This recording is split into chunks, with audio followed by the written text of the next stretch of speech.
අද මම යන්නේ ජාතික නාමල්ලුවේනේ කුරුල්ලෝ බලන්න. ඕගොල්ලෝ සමහර වෙලාවට එතනට ගිහිල්ලා ඇති. ගොඩක් කට්ටිය නාමල්ලුවෙනට යන්නේ කැලේ සුන්දරත්වය බලලා, ඓතිහාසික නටබුන් බලලා, දකුණු ආසියාවේ තියෙන විශාලතම රෝස තීරුවාන කන්ද බලන්නනේ. හැබැයි කවුරුත් වැඩිය කුරුල්ලෝ බැලීම සම්බන්ධයෙන් නම් කතා කරන්නේ නැහැ නේද? ගිහිල්ලාම බලමුකෝ. ජාතික නාමල්ලුවෙන තියෙන්නේ දඹුල්ලේ ඉඳලා කිලෝමීටර් 16ක් විතර දුරින්. මම මේ ගමන ගියේ තඹුත්තේ ගම ඉඳලා බුල්නෑව, බලලුවැව, කලාවැව හරහා යන පාරේ. ඒ පාර නම් හරිම ලස්සනයි.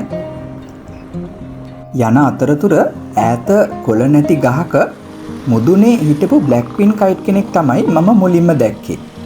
මේ කුරුල්ලා ප්‍රමාණයෙන් ගත්තොත් අපි නිතර දකින කුරුළු ගොයෙකුට සමානයි.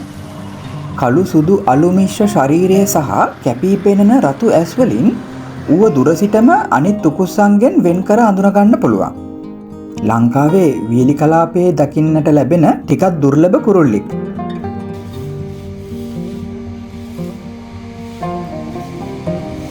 ශ්‍රී ලංකාවේ ජාතික වෘක්ෂය වන නාගස් වැඩිම ප්‍රමාණයක් එක ස්ථානයක දක්නට ලැබෙන ප්‍රදේශයේ විදියට ප්‍රසිද්ධ වන ජාතික නාමල්ලුවෙන අක්කර 760ක භූමි ප්‍රදේශයක පැතිරිලා පවතිනවා. ඇතුළට යන්න සුළු ගාණක් දීලා ටිකට් එකක් ගන්න ඕනේ. දාන්න බලන්න. ගමන පටන් ගන්න තැන ඉඳන් රෝස තිරුවාන කන්ද වෙනකන් ඉන්ටර්ලොකින් බ්ලොග්ගල් අල්ලපු පිළිවෙලට සකස් කරන ලද අඩිපාර තියෙනවා. මේ කැලේ ඇතුලේ යද්දි නාගස් පමණක් නෙමෙයි, හල් මිල්ල, කළුවර මිල්ල වැනි දේශීය ශාක රසක් මේ කැලේ ඇතුලේ බලා ගන්න පුළුවන්. කැලේ ඇතුළට යද්දි මට මුලින්ම හම්බුනේ ශ්‍රී ලංකන් ශාම කෙනෙක්. එයාට වන පොල් කිච්ච කියලාත් කියනවා. මේ කුරුල්ල ටිකක් විශේෂ කුරුල්ලෙක්. පෙනුමෙන් පොල් කිච්චෙක් වගේමයි. හැබැයි එයාට දිග නැට්ටක් තියෙනවා. පොල් කිච්ච වගේ නෙමෙයි, බඩ ප්‍රදේශයේ දුඹුරු පාටයි. ඒ වගේම පොල් කිච්ච වගේම ඊටාම දක්ෂ විදියට මිහිරි අන්දමින් මෙයාට සින්දු කියන්න පුළුවන්. කලින් මෙයාව ලංකාවේ ආවේනික කුරුල්ලෙක් විදියට හඳුනාගෙන තිබුණ නැහැ. ඒ කාලේ මෙයාට කිව්වේ වයිට් රම්ප් ශාම කියලා. වයිට් රම්ප් ශාම සාමාන්‍යයෙන් ඉන්දියාව, දකුණු ආසියාව වගේ ගොඩක් රටවල දැක බලා ගන්න පුළුවන්. හැබැයි ලංකාවේ ඉන්න විශේෂය ලංකාවට ආවේනික විශේෂයක් කියලා මෑතකදී නම් කරා. ඊට පස්සේ ඉඳන් මෙයාට කියන්නේ ශ්‍රී ලංකන් ශාම කියලා. ශ්‍රී ලංකන් ශාම බලා ගන්න නම් මේ කැලය කදිම ප්‍රදේශයක්. බලන්නකෝ ඒගොල්ලෝ පොඩ්ඩක්වත් බය නැතුව ඉන්න හැටි. මට මේ කුරුල්ලව මේ කැලේ ඇතුලේ කීප සැරයක්ම හම්බ වුණා.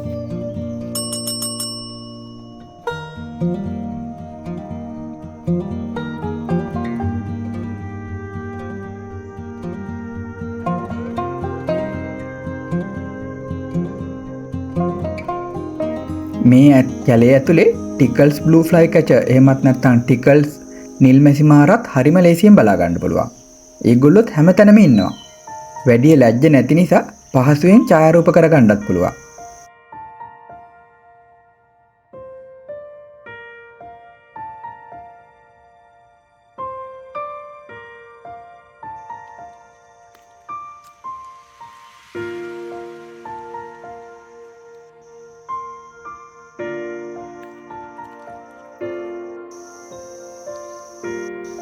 මේ පක්ෂියත් ටිකක් අහම්බෙන් දකින්න ලැබෙන කුරුල්ලෙක්.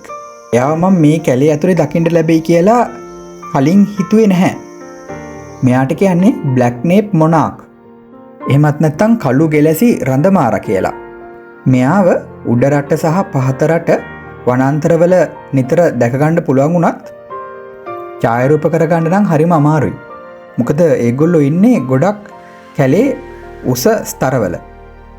විවෘත ප්‍රදේශවලට එනවා ටිකක් අඩුයි. හරිම ලස්සන කුරුල්ලෙක්.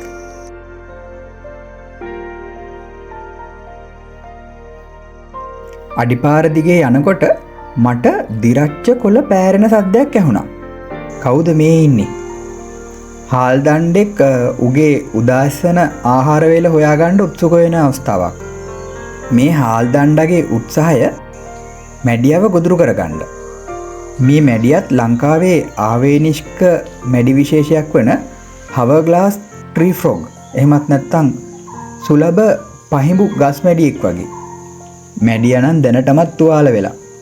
මං විනාඩි කිහිපයක් බලාගෙන හිටියා මොකද වෙන්නේ කියලා. හැබැයි උන් දෙන්න පැය කාලක් විතරම සෙලවෙන්නවත් නැතුව එකම විලාසෙ හිටපු හින්දා මං එතනින් යන්න ගියා. නාමල්ලුවේනේ ඉතිහාසය වසර 2000කටත් වඩා ඈතට දිව යනවා. ඉතිහාස ග්‍රන්ථවලට අනුව ක්‍රිස්තු පූර්ව 3 වන සියවසේදී දේවානම්පියතිස්ස රජතුමාත් මෙම ප්‍රදේශයේ වැදගත්කම හඳුනාගෙන තිබුණයි කියලා සඳහන් වෙනවා. ඊට පස්සේ ක්‍රිස්තු වර්ෂ 10 වන සියවසේදී දප්පුල රජු විසිනුත් මේ ප්‍රදේශය ආරක්ෂිත අභයභූමියක් ලෙස නම් කර ඇති බව සඳහන් වෙනවා. අද වන විට ජාතික නාමල්ලුවෙන ස්වභාව සෞන්දර්ය, ඉතිහාසය, පුරාවිද්‍යාව, භූවිද්‍යාව සහ ජෛව විද්‍යාත්මක වටිනාකම් රැසක් එකතැන එකතු වෙලා තියෙන සුවිශේෂී ගමනාන්තයක් විදිහට සලකන්න පුළුවන්. කන්දට ළඟා වෙන්න කලින් අනුරාධපුර යුගයට අයත් පුරාවිද්‍යාත්මක නටබුන්, ගල්කණු, පැරණි පඩිපෙළවල්, බෝධිඝර සහ විහාර නටබුන් දැක බලා ගන්න පුළුවන්. මම පළවෙනි පාට තමයි මැලබා ට්‍රෝගන් කෙනෙක්ගේ පිරිමි සතෙක් සද්ද කරන වීඩියෝ එකක් පටිගත කරේ. සාමාන්‍යයෙන් මේගොල්ලෝ යුගල් වශයෙන් හිටියත් මට ගැහැණු සතෙක් නම් මේ ළඟපහත බලා ගන්න බැරි වුණා.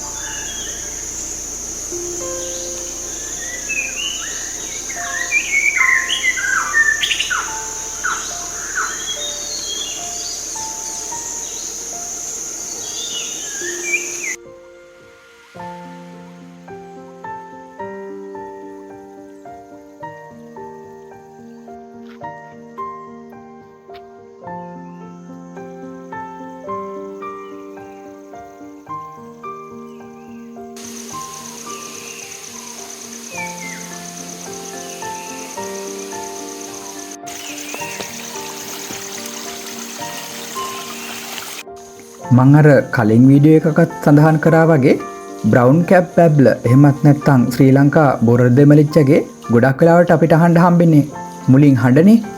මේ කැලේ ඇතුළෙත් උගේ හඬ තමයි ගොඩක් වෙලාවට අහන්න හම්බ වෙන්නේ.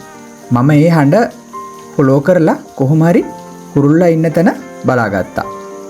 මේ ඉන්නේ පහළ අතු අතර පැන පැන යන ගමන් තමයි මෙයාව හම්බ වුනේ. ටික වෙලාවක් මම නිසල්මනේ ඉන්නකොට එයා මට පුරුදු වුණා. සාමාන්‍යයෙන් මේගොල්ලෝ යුගල් වශයෙන් හිටියත් මේ අවස්ථාවේ නම් මේ පක්ෂියා විතරයි මම දැක්කේ. ලංකාවට ආවේනික සුන්දර පක්ෂියෙක්. ගොඩක් උඩරට පළාත්වල වනාන්තර සහ සිංහරාජ වගේ වනාන්තරවලත් මේගොල්ලෝ නිතර හිටියත් දැක බලා ගන්න නම් හරිම අපහසුයි. මොකද මේගොල්ලෝ ඝන වනාන්තරවල කැලේ ඇතුලේ හැංගිලා වගේ තමයි ඉන්නේ. නමුත් ජාතික නාමල්ලුවින රිටිකල වගේ වනාන්තරවල නම් මේගොල්ලෝ පහසුවෙන් දැක බලා ගන්න පුළුවන්. විශේෂයෙන් අනුරාධපුර දිස්ත්‍රික්කයේ තියෙන වීලි කලාපීය වනාන්තරවල.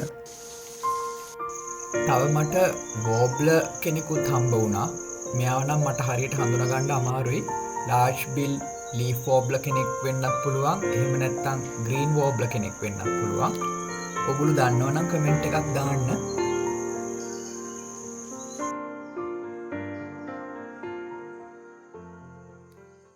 කැලේ ඇතුලෙන් යන පාර ඉවර වෙන්නේ නාමල්ලුවිනේ තියෙන ප්‍රධානම ආකර්ෂණය වන ලෝක ප්‍රසිද්ධ රෝස තිරුවාන කන්ද. එහෙමත් නැත්නම් පින්ක් ක්වාට්ස් කන්ද කියලාත් කියනවා.